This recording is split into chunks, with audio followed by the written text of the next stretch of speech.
ये देखो कि कहा क्या है, ये मत देखो कि किसने कहा है। कुल्हाड़ा भूल जाता है लेकिन दरख्त को याद रहता है। दूसरे के सितारे के आसरे पर सफ़र पर मत जाओ।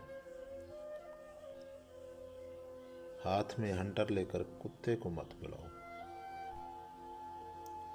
इल्म एक ऐसा खेत है जिससे कुछ काटने के लिए तुम्हें खेती करनी पड़ेगी।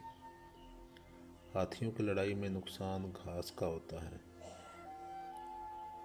कल उसका है जो आज उसकी तैयारी करता है।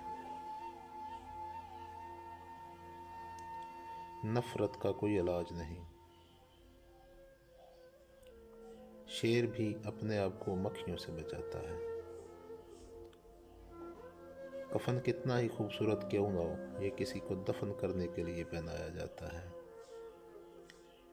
राज किसी नायल शख्स को बताना ऐसा ही है जैसे अनाज को किसी ऐसे थैले में डाल कर ले जाना जिसमें सुराख हो। अच्छी गुफ्तगू दौलत मिलने के जैसे है।